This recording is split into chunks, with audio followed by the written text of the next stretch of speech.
Good morning, everybody. It's a beautiful day in Hadfield, Melbourne. I've got a malfunctioning dog. Chubby! Chub chub! Hi, everyone. Hello. Hello. Kissy. He's a little baby. 13 years old and still is a little papa. Little papa. Little papa. Today's the day the teddy bears get their picnic. Good morning, guys.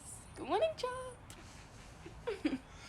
So our routine has it's changed a little bit during isolation, so we're just going to be showing you guys a bit about that and our daily routine and just whatever we get up to.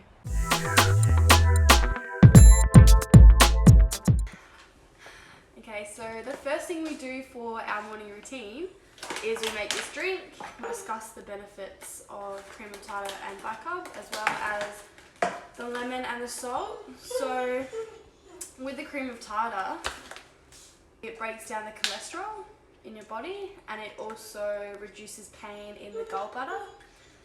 And yeah, I actually didn't know that. It tastes a bit funky, but yeah. How does it smell like? I just want to see if it smells like anything. The bicarb soda, or baking soda, if you will. It balances pH and it also aids digestion. I feel like as soon as we have this drink, your stomach kind of feels... Go straight through and you do shit. It goes straight through. But yeah, it's very intense. And then, so obviously we've got the Himalayan pink salt. There are 80 minerals in the salt and it helps, it acts as an electrolyte.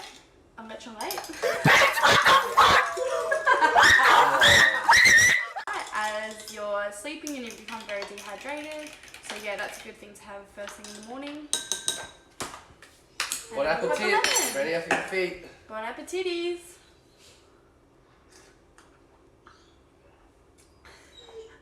And I can never scull it.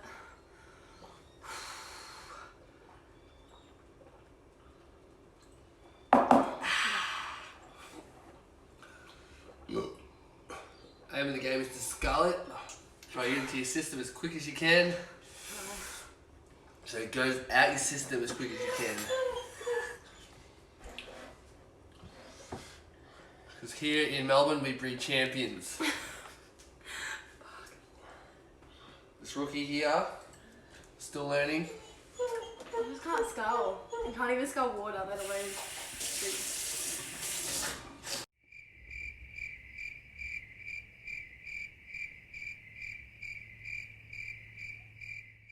On your mark. She's happy with that one.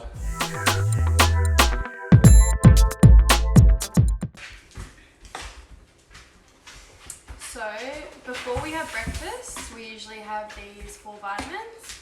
So we've got vitamin D. So that one promotes calcium absorption. We have biomagnesium. This is really good for just relaxing the body, reducing aches and pains that you usually get from training. And we train probably 5 to 6 times a week, so that's really good to have before bed and in the morning. And then we've also got this olive leaf extract. And I've never really had this before the COVID-19 outbreak, but we thought it was probably a good idea for our immune systems just to give us that extra boost. And yeah, I think it's been really good. And then we've got the collagen with acerola and guava. So my dermatologist, she didn't prescribe it, but she recommended this to me. And I honestly think it's been so good for my skin. My skin's probably the clearest it's been in the last 2 to 3 years. So yeah, that's really good. So they're the vitamins that we usually take.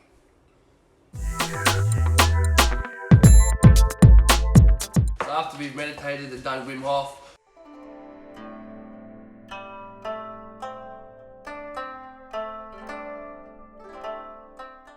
we write in our journals. So obviously you want to start with your date. May 18th. The time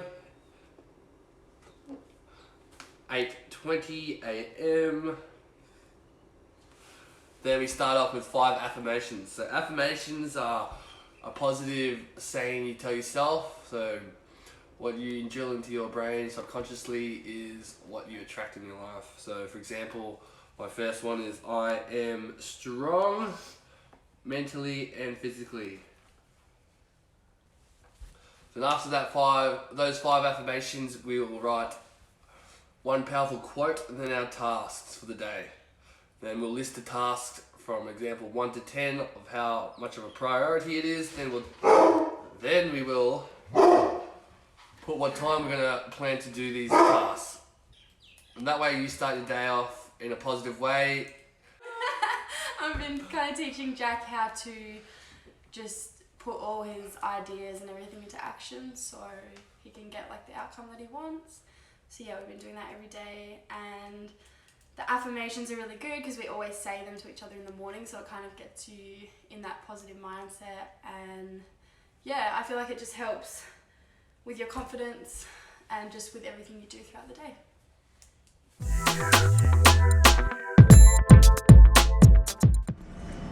Okay, we're off to the Coburg Lake now. Oh gosh. So we're going to get our steps in for the day, or start the steps for the day. So we try to aim for 8,000, 10,000 steps a day.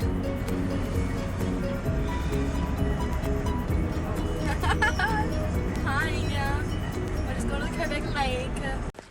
So we're here at the Coburg Lake.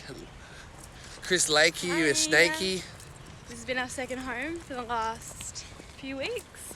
Only recently discovered that Coburg Lake is such a thing. Heard about it, never delved into the thought about it till the last couple of weeks. It actually gets so busy on the weekends. It's beautiful though. We couldn't even get a park the other day. And it's just crazy. No, it's nice. So today we're going to do one lap. We're going to run one lap. Then we're going to walk the last lap. So a total of 3 laps, should be about 4 Ks.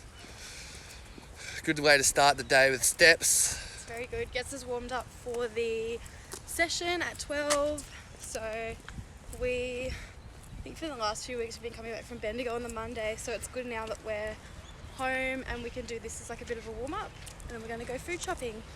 Yay! I feel like that little run across the bridge warmed us up. In this unique time period we are living in, we've actually blossomed as humans. We have. A lot of people would have struggled through this time. So, I know my hair was flicking around like an idiot in that I was actually taking the piss. I wasn't being serious, but just wanted to let you guys know. I recently got a haircut and I'm not used to it being so short and it doing this while I walk. Especially since we only moved in together at the start of Feb. So we were only living together for like a month. And then all this stuff happened, isolation. So we've literally spent every day together since then, minus a few days last week, which was good. But yeah, we're kind of lucky though because our housemate moved out last week, and she hasn't really been home. So we've got a 3-bedroom house to ourselves. Belle and I have found out a lot about each other in the last 2 months. What you would normally find out in 18 months and learn about each other, we had to ravel it up in 2 months. It's been good though. We've had to have some hard conversations that probably wouldn't have happened if we weren't both at home all the time. We've also been able to have like our morning routine, what we've showed you this morning. Yeah, that's really taken off, whereas usually Jack would have been getting up at 4:30.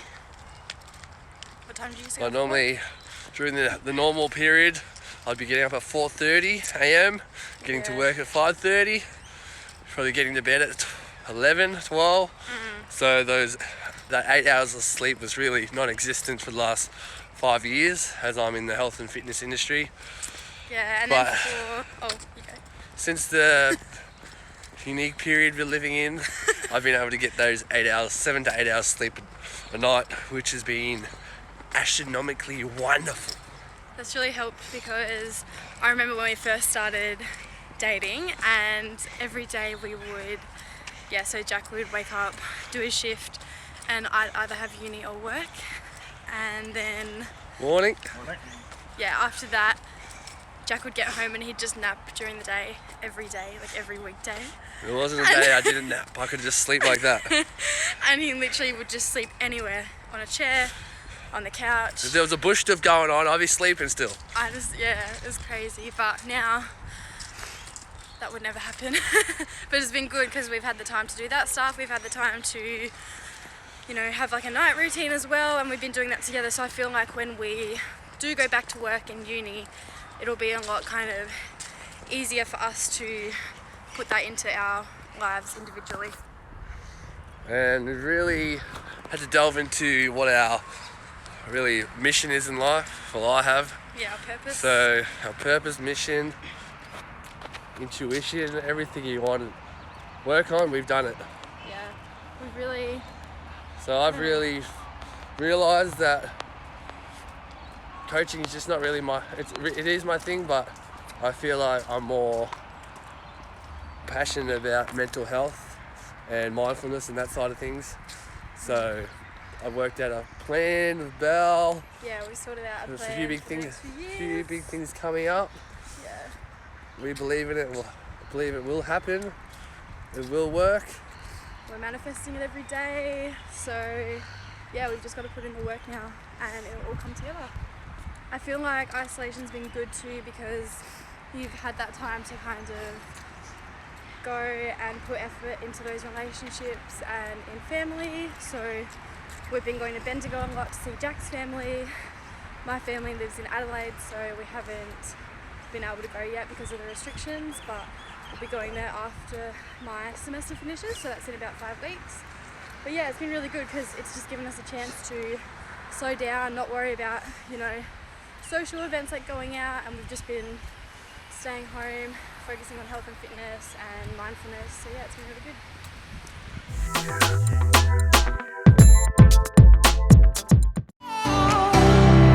Music keeps me dancing.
So guys, we got Isabella about to jump in the ice bath. She's going to be doing some Wim Hof breathing in here as well. She's going to get in under her hips. So get lower, Belle. Lower. Lower. So guys, benefit of ice baths. It's good for physical recovery, weight loss. It also increases the parasympathetic activity. An ice bath can change the way in which fluids like blood and lymph flow through your body. As you can see, her blood vessels are constricting because of the cold and they're opening up. Because when your body warms up after the ice bath, this helps the process. Flush! Metabolic waste. Chopper's trying to get out. Oh no! that's good. Woo! Tough. How's it going? My feet are fucking freezing. Sorry, I shouldn't say that. My feet How are freezing dare off. you? Yeah. Yep, don't worry, no. You know. How long? How long to how long? Yeah, I don't remember. Wow. Ding, ding, ding. Time's up. Oh my god, my You look like you're cold or something. toes. I can't even feel my toes. Okay, here. Oh. Shake, shake, shake, shake, shake it. Ah. I'll try. Whoa, whoa, whoa. Jackie boy. Jump on in. You'll find it's a bit colder than normal. Okay, so following on from what Jack was talking about, so the result of regular ice baths actually increases the parasympathetic activity. So what that means is there's the sympathetic and the parasympathetic nervous systems. What it does Have some sympathy is for me. That's what I'm saying. what it does is it helps us in our rested state. So a few effects of that system being activated would be the constriction of blood vessels, the constriction of pupils, also rest and digest, it is known as. So that's your rested state, so your body will process foods a bit better and it's able to digest. So by having regular ice baths, it will activate this system more and it can have positive effects on anxiety, depression and gut health. Also, put some hairs on your chest. Makes you think, fuck, I'm nothing bigger than a cold bath. I can't really feel it. I think my feet were just like rested on those ice I'm in a cubes. squatting position, so my toes are like bent. Oh, okay. Mine were like right Bent on like that. Kelvin Tent. Right on- Guys, when it comes to nighttime routines, after either Belle and I have finished studying or working, we go to our journals or diaries and we write our gratifications to start with. So we'll do 5 gratifications, so they could be anything you're grateful for. So like, I'm grateful for food, I'm grateful for water, I'm grateful for opportunities to grow, I'm grateful for Isabella. Aww. Grateful for my dog Chopper. Then Belle will write her 5. And then after we write our gratifications, we will do one thing that we learned from the day, and that can be something small or it can be something a bit more deep and meaningful. And the purpose of this is to just practice reflection. So yeah, I think reflecting on something each day really helps you keep accountable for your actions and just where you're progressing towards your goals. After we do what we've learnt, we will do something we love about each other. The reason we started this was when we were having some talks in isolation. We came to the conclusion that it would just be a nice little thing for us to do as well as the rest of our night routine. And I think when you have been in a relationship for a while, of course you still find the other person attractive, but it's just good to reinforce those little things that you do love about each other, so we just don't get comfortable. That's one thing that we have spoken about a few times. We just don't want to get comfortable in the relationship and just assume that, you know, we know that we're attractive, so we don't need to say it. I feel like some people or some relationships, they just get into a state of comfort where they themselves know they think their partner is good looking or sexy or whatever you want to, you think it is, but just a reassurance to give your partner that knowledge that you still think it is a big thing, I feel. It's just nice. I feel like it can be anything. It can be that you're attractive, it can be that you're smart, even things that we haven't even said to each other before we're coming up with, because when you've done it for like consecutive nights, you got to get creative. You got to think outside the box. It can't just be you're cute, you're smart. It It's could gotta be you're dig dumb, deeper. but still cute though. I love you though. And then after we do that, we will generally have a sleepy tea. So that has chamomile and other things in it that help you relax. So that's really nice. So that concludes our video, guys. Thanks for watching. Be sure to like and press the subscribe button, and we'll see you in our next one. Bye for now, Bye for but not now. forever.